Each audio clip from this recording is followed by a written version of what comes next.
క్రైస్తవ్యం మరియు దశమ భాగం. అసలు క్రైస్తవ్యంలో ఈ దశమ భాగం అనే ప్రస్తావన ఉందా అంటే లేదు అంటున్నాం. మరి ఎక్కడిది ఇది అంటే యూదుల మతానికి సంబంధించింది. మరి క్రైస్తవ్యంలో ఎట్లాగా చూపించారు దీన్ని? అలాగా చూపించడం వలన క్రీస్తు యొక్క నామం క్రైస్తవ్యం అనేది అన్యుల మధ్య దూషణ పాలు అవుతూ ఉంది. అలా అయ్యే విధంగా అనేక మంది నడుచుకుంటూ ఉన్నారు.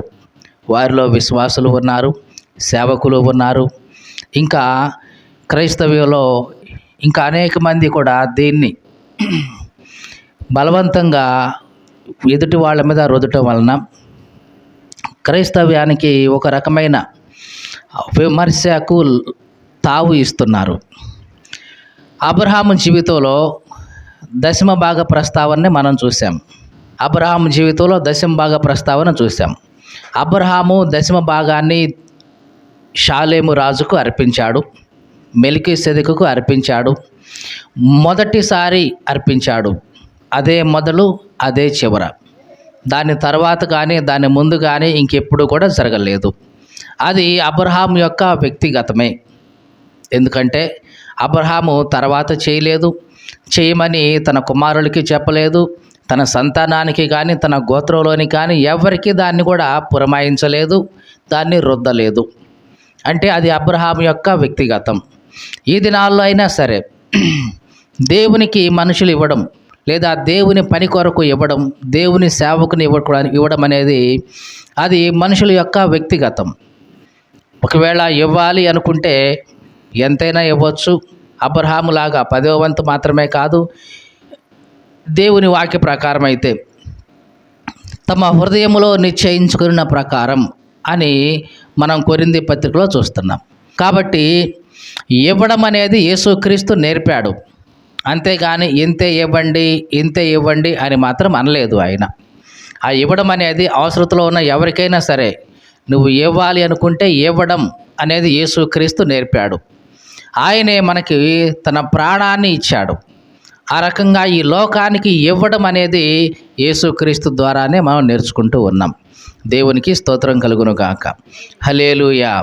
బైబిల్లో మొట్టమొదటిసారిగా దశమ భాగం అనే ప్రస్తావన అబ్రహాము దగ్గర ఉంది. అది మనం చూసాం. ఆ తర్వాత దశమ భాగం లేదా 10వ వంతు అనేది యాకోబు దగ్గర కూడా ఈ ప్రస్తావన వచ్చింది. అది కూడా మనం చూద్దాం. బైబిల్ ఉన్నవారు తీయండి. ఆదికాండం 28వ అధ్యాయంలో మనం చూస్తూ ఉన్నాం. ముందు దీని గురించిన నేపథ్యం జాగ్రత్తగా విందాం. అబ్రహాము యొక్క కుమారుడు ఇస్సాకు. ఇస్సాకుకి 2 కుమారులు ఉన్నారు. పెద్దవాడు ఏశావు, చిన్నవాడు యాకోబు. ఈ యాకోబు అనే పేరుకి అర్థం ఏమిటంటే మోసగాడు. ఏశావు అనే పేరుకి అర్థం ఏమిటంటే రోమం కలిగిన వాడు లేదా ఎర్రని అనే అర్థం ఉంది. ఈ యాకోబు యొక్క మనస్తత్వం ఎట్లాంటిదంటే మోసగించే స్వభావం ఉంది. పేరుకు అర్థమే మోసగాడు. తన జీవితం కూడా అట్లాగే ఉంది. బాల్య దినములో ఉన్నప్పుడే తన అన్నను మోసం చేశాడు. మోసం చేయడం అంటే ఆహారం అమ్మేసి ఆహారం ఇచ్చేసి తన అన్న దగ్గర నుంచి జ్యేష్ఠత్వపు హక్కును తన వశం చేసుకున్నాడు. ఆ రకంగా అన్నను మోసగించిన వాడు అయ్యాడు. తర్వాత తల్లి యొక్క ప్రేరేపణతో కన్న తండ్రినే మోసం చేసి ఆ తండ్రి దగ్గర నుంచి దీవెనలు తీసుకున్నాడు యాకోబు. ఇట్లాంటి యాకోబు ఇలాగా దీవెనలు తీసుకున్న తర్వాత ఎప్పుడైతే ఈ విషయం ఏశావుకు తెలిసిందో, అంటే యాకోబు నన్ను మోసం చేసి నా తండ్రి దగ్గర దీవెనలు తీసుకున్నాడు అనే సంగతి పెద్దవాడైన ఏశావుకు తెలిసిందో, వెంటనే అతను యాకోబును చంపాలి అనుకున్నాడు. ఆ చంపాలి అనుకున్నది కూడా కొద్దిగా పోస్ట్ పోన్ చేసుకున్నాడు. ఎందుకంటే నా తండ్రి కాయిలా పడున్నాడు, అంటే బాగా రోగంతో ఉన్నాడు, కొద్ది రోజుల్లో ఎట్లాగో చనిపోతాడు. ఇతడు చనిపోగానే వెంటనే యాకోబుని చంపేసేద్దాం అని అనుకొని తను తాను ఓదార్చుకుంటున్నాడు ఏశావు. ఆ మాటలు ఈ తల్లి విన్నది. వామ్మో, తండ్రి చావగానే చిన్నోడిని కూడా చంపేస్తాడు అంటే ఒక్కరోజే నేను అదే ఇస్సాకు నా భర్తను పోగొట్టుకోవాలి, నా కన్న కొడుకుని చిన్నోడిని కూడా పోగొట్టుకోవాల్సి ఉంటుంది ఒక్కరోజే అని వెంటనే యాకోబుని పిలిచి, యాకోబు, మీ అన్న ఏశావు నీ మీద పగబట్టి ఇట్లా అనుకుంటున్నాడురా, నా తండ్రి చనిపోగానే అదే రోజున యాకోబుని కూడా చంపేద్దాం అనుకుంటున్నాడు, కాబట్టి నేను చెప్పిన మాట నువ్వు విను, మా అన్న ఉన్నాడు లాబాను, అతని దగ్గరికి నువ్వు వెళ్ళిపో, నేను చెప్పేంత వరకు అక్కడే ఉండు అని ఈ యాకోబు తల్లి ఏం చేసిందంటే యాకోబుని తన అన్నయ్య అయిన లాబాను దగ్గరికి పంపించేసింది. యాకోబు వెళ్తా ఉన్న సమయంలో జాగ్రత్తగా వినండి, యాకోబు వెళ్తా ఉన్నాడు. అలా ప్రయాణమై వెళ్తూ ఉన్న ఆ సమయంలో, ఈ దినాల్లో అయితే ప్రయాణ సాధనాలు ఉన్నాయి కాబట్టి ఉదయం బయలుదేరితే సాయంత్రానికి ఎక్కడైనా రీచ్ అవుతున్నాం. కానీ ఆ రోజుల్లో ప్రయాణ సాధనాలు ఏమీ లేవు కాబట్టి యాకోబు బహుశా కాలినడకనే వెళ్తూ ఉండొచ్చు. ఆ సమయంలో అలా వెళుతూ ఉన్నప్పుడు ఒకానొక స్థలానికి చేరాడు. అది లూజు అనే ప్రాంతం. ఏ ప్రాంతం అది? లూజు అనే ప్రాంతానికి చేరాడు. అక్కడ చేరి సాయంకాలం అయిపోయింది కాబట్టి, రాత్రి అయిపోయింది కాబట్టి ఇక ప్రయాణం చేయలేక నిద్ర వచ్చేసింది. ఒక రాయి తీసుకొని తలగడగా పెట్టుకొని దాని మీద నిద్రపోయాడు. ఆ నిద్రలో అతనికి కల వచ్చింది. ఆ కలలో జరిగింది ఏమిటంటే, భూమికి ఆకాశానికి ఒక నిచ్చెన ఉంది. ఆ నిచ్చెన మీద దేవదూతలు ఎక్కుతూ ఉన్నారు, దిగుతూ ఉన్నారు. ఇది చూశాడు. తర్వాత తెల్లారి మేలుకొన్నాడు. మేలుకొని ఆ భయంకరమైన కలంతా కూడా జ్ఞాపకం చేసుకొని, అమ్మో, ఈ స్థలం చాలా భయంకరమైంది, ఇది పరలోకపు గవిని, ఇది కాబట్టి దేవుడు నివసించే స్థలం ఇది, అందుకని నాకు ఇట్లాంటి కల వచ్చింది అని అక్కడ తలగడగా పెట్టుకున్న రాయిని అక్కడే పాతేసి దాని మీద నూనె పోసాడు. నూనె పోసి దేవుని సన్నిధిలో ఒక మొక్కుబడి చేసుకున్నాడు. ఇప్పుడు మనం ఆ మాట చదువుతాం. ఆదికాండం 28వ అధ్యాయం 20వ వచనం చదువుతున్నాం. అప్పుడు యాకోబు, నేను తిరిగి నా తండ్రి ఇంటికి క్షేమంగా వచ్చునట్లు దేవుడు నాకు తోడై ఉండి నేను వెళ్ళుచున్న ఈ మార్గంలో నన్ను కాపాడి తినుటకు ఆహారమును ధరించుకొనుటకు వస్త్రమును నాకు దయచేసిన ఎడల యెహోవా నాకు దేవుడై ఉంటాడు. చూడండి, ఇక్కడ యాకోబు ఒక మొక్కుబడి చేసుకుంటున్నాడు. ఇదిగో నేను ఈ స్థలంలో ఉన్నాను, దేవుడు కూడా ఈ స్థలంలో ఉన్నాడని నమ్ముతున్నాను. ఇదిగో నేను రాయి వేసి ఇక్కడ నూనె పోసాను, అభిషేకం లాగా చేశాను. ఇదిగో దేవుడు కనుక నాకు తోడై ఉండి నేను వెళ్తున్న ఈ మార్గం అంతట్లో నన్ను కాపాడి నాకు క్షేమాన్ని దయచేసి నాకు అన్నీ కూడా ఆశీర్వాదము దీవెన అన్నీ ఇస్తే గనక నేను మరలా తిరిగి వచ్చేటప్పుడు ఇదిగో నేను ఇట్లా చేస్తాను అని చెప్తున్నాడు. చదువుతున్నాం. యెహోవా నాకు దేవుడై ఉండును, మరియు స్తంభముగా నేను నిలిపిన ఈ రాయి దేవుని మందిరమగును, మరియు నీవు నాకిచ్చు యావత్తులో 10వ వంతు నిశ్చయముగా నీకు చెల్లించేదనని మొక్కుకొనెను. ఇది యాకోబు చేసుకున్న మొక్కుబడి. ఏమని చేసుకున్నాడు? ఇదిగో దేవుడు గనక నాకు తోడై ఉండి తినడానికి ఆహారం, ధరించుకోవడానికి వస్త్రం ఇచ్చి నన్ను దీవించి నేను వెళ్తున్న మార్గం అంతట్లో నాకు క్షేమాన్ని దయచేస్తే గనక నేను మరలా తిరిగి వస్తే ఈ స్థలాన్ని, ఇదిగో ఎక్కడైతే నేను రాయి పెట్టేసి నూనె పోసానో ఈ స్థలం దేవుని మందిరం అవుతుంది. అంటే ఈ స్థలంలో దేవుని మందిరాన్ని నేను నిర్మిస్తాను. అంత మాత్రమే కాదు, నేను సంపాదించిన యావత్తులో 10వ వంతు నేను దేవునికి చెల్లిస్తాను అని మొక్కుకున్నాడు యాకోబు.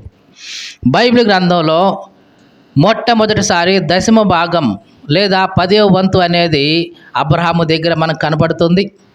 తరువాత యాకోబు దగ్గర ఈ ప్రస్తావన మనకు కనపడుతుంది. ఇక్కడ యాకోబు మొక్కుబడి చేసుకున్నాడు. అంటే ఇక్కడ యాకోబు చేసిన మొక్కుబడి కూడా తన యొక్క వ్యక్తిగతమైనదే. మళ్ళీ చెప్తున్నాను, యాకోబు ఇక్కడ చేసుకున్న తీర్మానం తన వ్యక్తిగతమైనదే. ఇది ఒక కట్టడగా కానీ, ఒక సంప్రదాయంగా కానీ, లేకుంటే ఒక ఆజ్ఞలాగా కానీ తన పితరులకు కానీ ఆ తర్వాత తన పిల్లలకు కానీ యాకోబు ఎప్పుడూ ఎక్కడా చెప్పి ఉండలేదు. మీరు బైబిల్ గ్రంథం మొత్తం చదివి చూడండి. యాకోబు చేసుకున్న వ్యక్తిగతమైన మొక్కుబడి ఇది. తర్వాత యాకోబుకి 12 మంది పిల్లలు కన్నాడు. వాళ్ళలో ఎవరికి కూడా ఇదిగో మీరు ఎట్లా చేయండి, దేవునికి 10వ వంతు ఇవ్వండి అని ఎవరితో ఎప్పుడూ కూడా యాకోబు చెప్పలేదు. చెప్పినట్లు మనం బైబిల్లో ఎక్కడ చూడము. అంటే ఇది కూడా యాకోబు యొక్క వ్యక్తిగతమే. కాబట్టి దేవుని కొరకు నువ్వు వ్యక్తిగతంగా ఎంతైనా సరే ఇదిగో దేవుని పని కొరకు నేను ఇవ్వాలి, దేవునికి నేను ఇవ్వాలి అని తీర్మానించుకోవడం, మొక్కుబడి చేసుకోవటం, దాన్ని పాటించడం అది తప్పేమీ కాదు. యాకోబు ఇదే చేసుకున్నాడు. ఇట్లాగా చేద్దామని ఒక తీర్మానం చేసుకున్నాడు. దాన్ని తన సొంతంగా తప్ప మిగతా వాళ్ళకు కూడా దాన్ని ఆపాదించలేదు.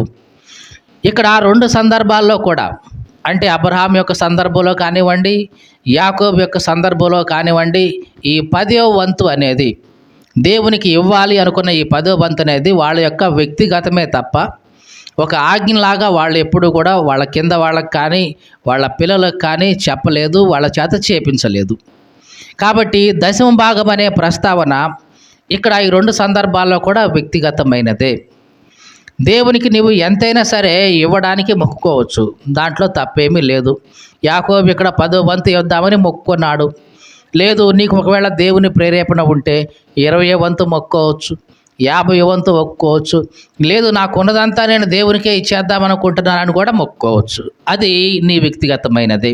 10వ భాగ ప్రస్తావన లేక 10వ వంతు అనేది వాళ్ళ యొక్క వ్యక్తిగతమైనదే కానీ తర్వాత వాళ్ళకి కానీ ఇది ఒక ఆజ్ఞలాగా కానీ సంప్రదాయంలాగా కానీ విధిగా కానీ వాళ్ళు ఇవ్వలేదు. మరి ఎప్పుడు ఈ 10వ భాగం అనేది ఆజ్ఞలాగా ఇవ్వబడింది అని మనం జాగ్రత్తగా పరిశీలిస్తే, దేవుడు మోషేని పిలిపించి ఐగుప్తులో నుంచి వారందరినీ కూడా బయటకు తీసుకొచ్చాడు. తీసుకొచ్చిన తర్వాత 40 సంవత్సరాలు వాళ్ళని అరణ్యంలో నడిపించాడు. ఆ అరణ్యంలో వాళ్ళకి ఎన్నో ఆజ్ఞలు, కట్టడలు, ధర్మశాస్త్రం, విధులు ఇవన్నీ కూడా ఇచ్చాడు. అలా ఇచ్చినప్పుడు ఒకానొక సమయంలో నా పక్షంగా ఉండేది ఎవరు అని అన్నప్పుడు లేవీయులు దేవుని పక్షాన వహించారు. అందుకని వాళ్ళు కానాను దేశంలో ప్రవేశించిన తర్వాత ఆ గుడారపు బలిపీఠం దగ్గర దేవుడు అన్నాడు, ఇదిగో లేవీయుల్ని నా కోసం నేను ప్రత్యేకించుకున్నాను, లేవీ గోత్రపు వాళ్ళని నేను ప్రత్యేకించుకున్నాను. ఇశ్రాయేలులో మొత్తం 12 గోత్రాలు ఉన్నాయి. ఎన్ని గోత్రాలు? 12 గోత్రాలు. ఈ 12 గోత్రాల్లో లేవీ గోత్రాన్ని దేవుడు ప్రత్యేకించుకున్నాడు. అలా ప్రత్యేకించుకొని ఇదిగో వీళ్ళు నా మందిర పని చేస్తారు, నా ఉపకరణాలు మోస్తారు, ఇదిగో నా పనులన్నీ వీళ్ళ చేతుల మీదనే జరగాలి అని వీళ్లను తన మందిరపు సేవ కోసం దేవుడు ప్రతిష్ఠించుకున్నాడు. అందుకని మరి వీళ్ళ యొక్క పోషణ కోసం మిగతా 11 గోత్రాల వారికి మోషే ద్వారా దేవుడు ఆజ్ఞాపించాడు. ఏమనంటే, మిగతా 11 గోత్రాల వాళ్ళు తప్పనిసరిగా మీరు పండించిన పంటలో అది ఏదైనా కానివ్వండి, లేదు మీకున్న పశువుల మందలో లేకున్నా ఏవైనా సరే 10వ భాగం తీసుకొచ్చి నా మందిరంలో వెయ్యాలి, నా మందిరంలో ఉంచాలి. అలా తీసుకొస్తే అది నా మందిరంలో పనిచేస్తున్న లేవీలందరికీ కూడా భోజనానికి అది ఉపయోగపడుతుంది.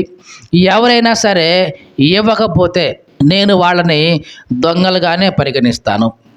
అది నా సొమ్ము, మీరు నాకు ఇవ్వాల్సింది నేను ఆజ్ఞాపించాను కాబట్టి మీరు నాకు ఇవ్వాలి, అది నా సొమ్ము.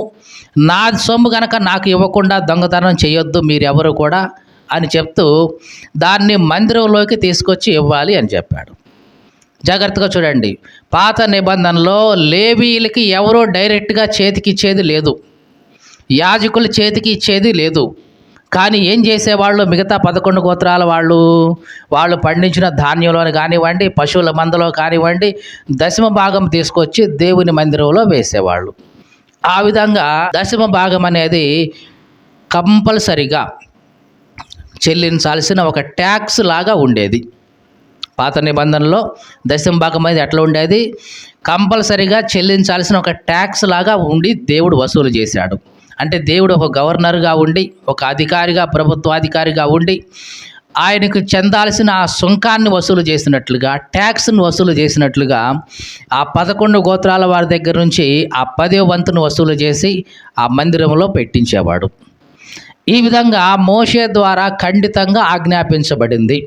ఇది దేవునికి ఇవ్వాల్సిన దశమ భాగం. అంత మాత్రమే కాదు, మరొక దశమ భాగం కూడా వాళ్ళు తీయాల్సి ఉంది. ఏమిటి ఆ దశమ భాగం అంటే అది కూడా చూద్దాం ఒకసారి. ద్వితీయోపదేశకాండం 14వ అధ్యాయం 28వ వచనం.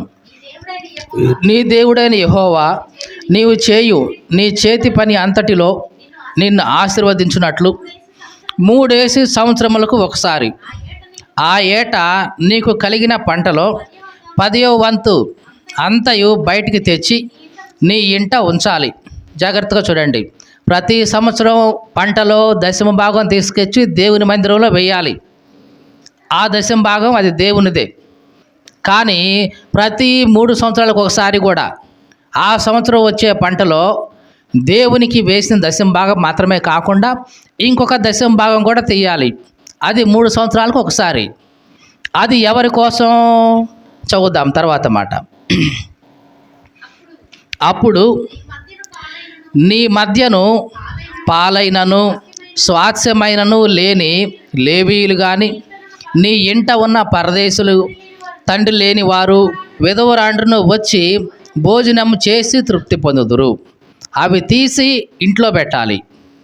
ఎందుకు, ఎవరి కోసం అంటే పాలు కానీ స్వాస్థ్యం కానీ లేని లేవీల కోసం, తర్వాత విధవరాండ్ర కోసం, పరదేశుల కోసం, తండ్రి లేని వారి కోసం, వీళ్ళందరి కోసం. అంటే వీళ్ళు వచ్చినప్పుడు వాళ్ళ ఇంట్లో భోజనం చేయగలిగే విధంగా వారి కోసం, అంటే బీదలైన వారి కోసం, తండ్రి లేని వారి కోసం, అనాథల కోసం, విధవరాండ్ర కోసం, వీళ్ళ కోసం 3 సంవత్సరాలకు ఒకసారి మరలా దశమ భాగాన్ని తీసి ప్రత్యేకించాలి. ఇదంతా కూడా ఇశ్రాయేలు 11 గోత్రాల వాళ్ళు చేయాల్సిన పని. జాగ్రత్తగా చూడండి. ప్రతి సంవత్సరం దేవుని మందిరంలో దశమ భాగం అనేది ఇవ్వాలి పంటలో.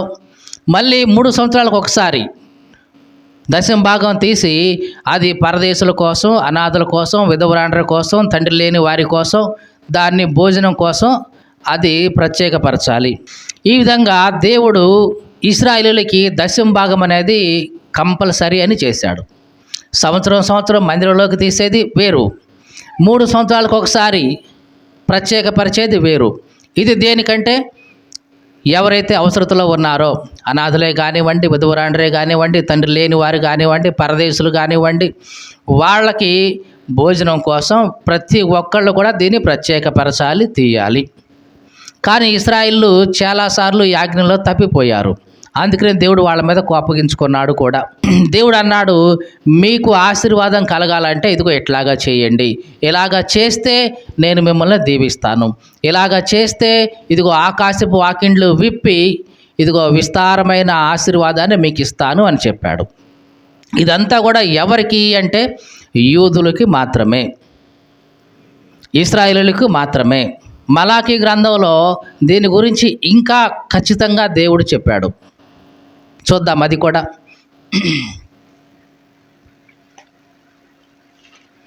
మలాకీ గ్రంథం 3వ అధ్యాయం 10వ వచనం. నా మందిరములో ఆహారం ఉండునట్లు 10వ భాగం అంతా కూడా మీరు నా మందిరపు నిధిలోనికి తీసుకొని రండి. దీన్ని చేసి మీరు నన్ను శోధించిన ఎడల నేను ఆకాశపు వాకిండ్లను విప్పుతాను, పట్టజాలనంత విస్తారంగా దీవెనలు మీ మీద కుమ్మరిస్తాను. ఇక్కడ జాగ్రత్తగా చూడండి. దేవుడు ఏమన్నాడు, నా మందిరములో ఆహారము ఉండాలి. అలా ఉండే విధంగా మీరేం చేయాలి, 10వ భాగం అంతా కూడా తీసుకురావాలి. తీసుకొచ్చి ఎవరికి ఇవ్వాలి, ఆ లేవీయుడికి ఇవ్వడం కాదు, అక్కడ ఉన్న యాజకుడికి ఇవ్వడం కాదు, ప్రధాన యాజకుడికి ఇవ్వడం కాదు. మందిరపు నిధి అనేది ఒకటి ఉంది. మందిరం వేరు, మందిరపు యొక్క నిధి వేరు. కారాగారం లేదా కోశాగారం లేదా వేర్ హౌస్ ఏదైనా కానివ్వండి, మందిరపు నిధి అనేది ఒకటి ఉంది. ఆ మందిరపు నిధిలోనికి దశమ భాగం అంతా తీసుకొచ్చి ఎవరికి వాళ్ళే ఇచ్చి వెళ్ళిపోవాలి. అంతేగాని యాజకుడి చేతికో అక్కడ పనిచేస్తున్న లేవీడి చేతికో ఇచ్చిందైతే కాదు. దేవుడు అంటున్నాడు, నా మందిరపు నిధిలోనికి దాన్ని తీసుకుని రండి. ఇలాగ చేసి నన్ను అడగండి, నన్ను శోధించండి. అలా చేస్తే విస్తారంగా నేను మీకు దీవెనలు కుమ్మరిస్తాను. ఆకాశపు వాకిండ్లు విప్పి విస్తారమైన దీవెనలు మీకు కుమ్మరిస్తాను అంటున్నాడు. ఇంకా చదువుదాం. తర్వాత మాటలో దేవుడు ఆకాశపు వాకిండ్లు విప్పి విస్తారమైన దీవెనలు ఎట్లా కుమ్మరిస్తాడో అది కూడా చెప్తున్నాడు. చదువుదా మాట. మీ పంటను తినివేసే పురుగులను నేను గద్దించెదను, అవి మీ భూమి పంటను నాశనము చేయవు. మీ ద్రాక్ష చెట్లు అకాల ఫలములను రాల్పక ఉండునని సైన్యములకు అధిపతికి యెహోవా సెలవిచ్చుచున్నాడు. సో జాగ్రత్తగా చూడండి. విస్తారమైన దీవెన దేవుడు వాళ్ళకి ఎట్లా ఇస్తా అన్నాడు? వాళ్ళ యొక్క పంట నుండి ఇస్తా అన్నాడు. దేని నుంచి? పంట నుంచి, వాళ్ళు చేసే పని నుండి ఇస్తా అన్నాడు. ఆ పంట మీదకి ఎటువంటి పురుగు రాకుండా దేవుడు తానే గద్దిస్తాను అన్నాడు. మీకు అర్థమైందా? దాదాపుగా రైతు వేసే పంటలో సగానికి పైనే ఈ పురుగుల ద్వారా నాశనం అవుతూ ఉంటుంది. అసలు ఆ పురుగులే పంట మీదకి రాలేదు అనుకోండి, రెట్టింపు లాభం అనేది రైతుకు వస్తూ ఉంటుంది. దేవుడు ఏమంటున్నాడు? మీ పంటను తినివేసే పురుగులు ఉన్నాయే, నేను వాటిని గద్దిస్తా, అవి పంట మీదకి రావు. అంటే మందు కొట్టాల్సిన పని లేదు, పెస్టిసైడ్స్ వాడాల్సిన పని లేదు, చక్కగా ఫలిస్తాయి, అభివృద్ధి చెందుతాయి, విస్తారమైన దీవెన మీకు వస్తుంది, మీకు నష్టం అనేది రాకుండా నేను చూస్తాను అన్నాడు.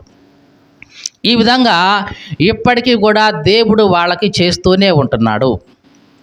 ఇశ్రాయేలీయులకి వాళ్ళు దేవుని కోసం దశమ భాగం తీస్తున్నారు, దేవుని మందిరంలోకి ఇస్తున్నారు. ఇప్పటికీ కూడా ఇది వాళ్ళ జీవితంలో నెరవేరుతూనే ఉంది. మరి మన భారతదేశం కానివ్వండి, లేకుంటే ఆంధ్రప్రదేశ్ కానివ్వండి, అలాగ చూసుకుంటే జాగ్రత్తగా చూడండి. ఇది చాలామంది ఎట్లా వక్రీకరిస్తున్నారంటే, దేవునికి నువ్వు దశమ భాగం ఇస్తే దేవుడు నీ మీదకి ఇదిగో నీకు దీవెనలు ఇస్తాడు. ఎట్లా దీవెనలు ఇస్తాడో దేవుడు నెక్స్ట్ చెప్పాడు. ఇదిగో మీరు వేస్తున్న పంట మీదకి పురుగులు రాకుండా రెట్టింపు ఆశీర్వాదం మీకు ఇస్తున్నాను అంటున్నాడు. ఇప్పుడు చాలా ప్రాక్టికల్గా ఆలోచిస్తే, ఒకనొక రైతు ఉన్నాడు, క్రైస్తవుడే అనుకుందాం. అతను దశమ భాగం తప్పనిసరిగా తీసుకొచ్చి ఇస్తున్నాడు అక్కడ ఉన్న సేవకుడికి. కానీ ఈ ఇన్ని సంవత్సరాల్లో ప్రతి సంవత్సరం దశమ భాగం అతను తీసుకొచ్చి ఇస్తున్నాడు. మరి ఏ సంవత్సరమన్నా పంట మీదకి పురుగు మందు చల్లకుండా ఉంటున్నాడా? చెప్పండి. చల్లాల్సిందే, పెస్టిసైడ్స్ వాడాల్సిందే, పురుగు మందులు వాడాల్సిందే. మరి దశమ భాగం ఇచ్చినప్పుడు దేవుడు తన మాట నిలబెట్టుకోవాలి కదా. ఏమిటి దేవుడిచ్చిన మాట? ఇదిగో మీరు ఎట్లాగా చేస్తే మీ పంటను ఆశిస్తున్న పురుగుల్ని నేను గద్దిస్తా, అవి మీ పంట మీదకి రావు. ఇది దేవుడు చెప్పిన మాట. కానీ ప్రతి సంవత్సరం దశమ భాగం ఇస్తున్నా సరే మన పంట మీదకి పురుగులు అనేవి రాకుండా ఏం పోరట్లేదు, పురుగు మందులు వాడకుండా తప్పటం లేదు.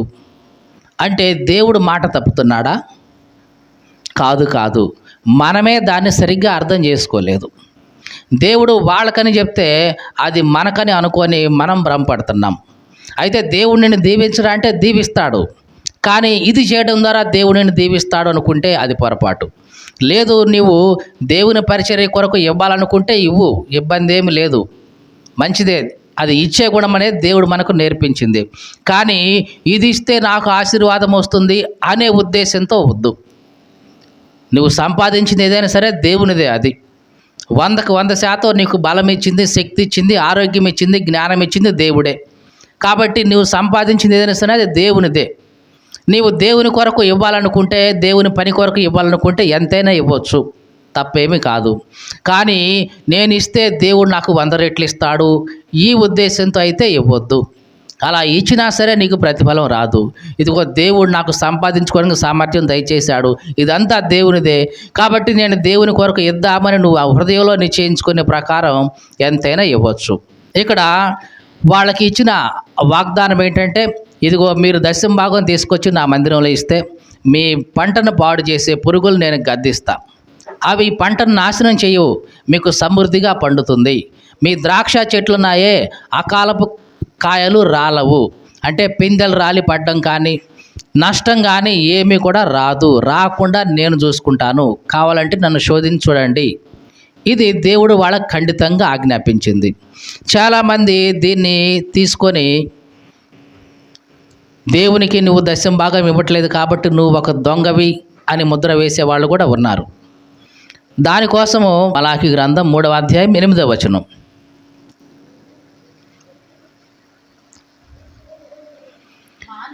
మానవుడు దేవుని దగ్గర దొంగిలునా, అయితే మీరు నా దగ్గర దొంగిలిస్తున్నారు. దేని విషయంలో మేము దొంగిలిస్తున్నామని అంటున్నారేమో. 10వ భాగాన్ని ప్రతిష్ఠిత అర్పణలను ఇయ్యకుండా మీరు దొంగిలిస్తున్నారు. ఇది దేవుడు చెప్పిన మాట. ఏమంటున్నాడు? అబ్బాయి, మనిషి దేవుని దగ్గర దొంగతనం చేస్తాడా? కానీ మీరు నా దగ్గర దొంగతనం చేస్తున్నారు. ఏం చేసి దొంగతనం చేశామయ్యా అంటారేమో. దశమ భాగం ఎవరిది సొమ్ము? నాది. ప్రతిష్టార్పణ ఎవరిది? నాది. ప్రథమ ఫలం ఎవరిది? నాది. మరి మీరేం చేస్తున్నారు? నాది నాకు ఇవ్వకుండా మీ దగ్గరే పెట్టుకుంటున్నారు. దశమ భాగం నాకు అర్పించట్లేదు. మీరు దొంగలు అని ఆ దినాల్లో దేవుడు ఇశ్రాయేలుతో ఖండితంగా చెప్పాడు. అంటే ఎవరైతే దేవుని మందిరంలోకి దశమ భాగం అనేది తీసుకురాకుండా ఉన్నారో మీరందరూ కూడా దొంగలే అని దేవుడు వాళ్ళ మీద ముద్ర వేశాడు. ఇప్పుడు మీకు అర్థమైందా? ఇశ్రాయేలు అందరికీ కూడా ఆజ్ఞ అనేది జారీ చేయబడింది. చాలామంది తీసుకొచ్చి దేవుని మందిరంలో ఇస్తున్నారు, కానీ కొంతమంది దాన్ని ఉల్లంఘిస్తున్నారు కూడా. అలా ఎవరైతే ఉల్లంఘిస్తున్నారో వాళ్ళని దొంగలని దేవుడు చెప్పాడు. చాలామంది దినాల్లో దీన్ని పట్టుకొని ఈ దినాల్లో ఉన్న క్రైస్తవులకు కూడా ఆపాదించేసి దశమ భాగం మీరు ఇవ్వట్లేదు కాబట్టి మీరు దొంగలు అని వాళ్ళని మరలా అపరాధులను చేస్తున్నారు. ఇది క్రైస్తవ్యంలోనిది కాకపోయినా మరలా అదే అపరాధ భావన వాళ్ళకి కలిగే విధంగా చేస్తున్నారు. ఇది సరైంది కాదు. ఎందుకంటే ఈ దశమ భాగ ప్రస్తావన దేవుడు ఇశ్రాయేలుకి ఇచ్చాడు. వాళ్ళు ఎప్పటికీ దాన్ని పాటిస్తున్నారు. అలా పాటించిన వాళ్ళకి దీవెనలు ఇస్తానని దేవుడు చెప్పాడు. వాళ్ళని ఆశీర్వదిస్తా అన్నాడు. ఎప్పటికీ చేస్తూనే ఉన్నాడు. కానీ క్రైస్తవ్యానికి దశమ భాగానికి పొంతన లేదు. క్రీస్తు వచ్చిన తర్వాత దీని ప్రస్తావన అసలు లేదు. క్రొత్త నిబంధన యుగం ప్రారంభమైన తర్వాత అపోస్తల కార్యాలు 2వ అధ్యాయం పరిశుద్ధాత్మ యొక్క కొమ్మరింపుదలతో క్రొత్త నిబంధన యుగం ప్రారంభమైంది. అక్కడ నుండి ఈ దశమ భాగ ప్రస్తావన అనేది ఎవ్వరూ ఎక్కడా చెప్పలేదు. దాని గురించి నొక్కి చెప్పలేదు. కానీ ఇవ్వడం గురించి అయితే రాయబడి ఉంది. హృదయంలో నిశ్చయించుకునే ప్రకారం ఇవ్వచ్చు. సణుగుకోకుండా, బలవంతం కాకుండా నీ హృదయంలో ఎంత దేవునికి ఇవ్వాలనుకున్నా, దేవుని సేవకునికి ఇవ్వాలనుకున్నా, దేవుని పరిచర్య కొరకు ఇవ్వాలనుకున్నా ఇవ్వచ్చు. అందుట్లో ఎటువంటి సందేహం లేదు. కానీ దశమ భాగం అనే మాట అయితే లేదు.